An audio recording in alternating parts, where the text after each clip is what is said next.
चैत्र यात्रेच्या निमित्तानं पंढरपुरामध्ये भक्तीला उधाण आलेलं आहे। यात्रेसाठी राज्यभरामधून सुमारे 3 लाख भाविक पंढरपूरमध्ये दाखल झालेत।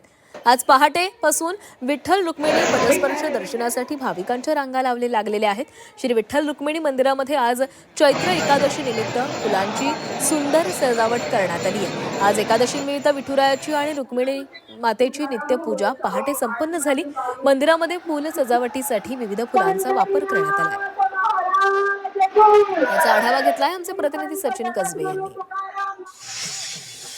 पंढरपूरमध्ये 4 प्रमुख यात्रा भरत असतात। त्या 4 प्रमुख यात्रांपैकी मराठी नववर्षातील ही पहिली चैत्र यात्रा आहे आणि या चैत्र यात्रेसाठी पंढरपूरमध्ये राज्याच्या विविध भागातून लाखो भाविक दाखल झालेला आपण बघतोय। संत नामदेव महाद्वारातला हा परिसर आहे आणि हा सगळा परिसर विठुरायाच्या गजरानं दुमदुमलेला पाहायला मिळतोय। संपूर्ण पंढरपूरमध्ये भाविकांची दाटी झालेलं पाहायला मिळतंय।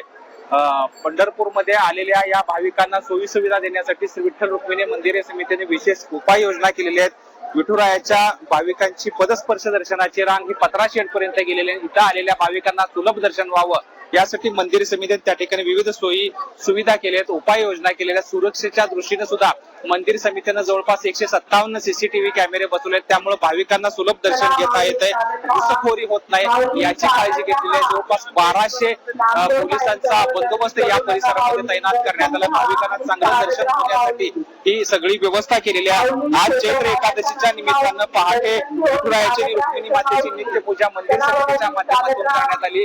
विशेष म्हणजे चैत्र एकादशी असल्यामुळे संपूर्ण मंदिर हे विविध आणि आकर्षक फुलांनी सजवल्याचं आपल्याला पाहायला मिळतंय आणि विठुरायाचं दर्शन घेण्यासाठी राज्यभरातून आलेल्या कानाकोपऱ्यातून भाविकांना हे दर्शन घेता यावं या सगळ्यासाठी सर्व तयारी मंदिर समितीने केल्याचं आपल्याला पाहायला मिळतंय। कॅमेरा पर्सन 24 तास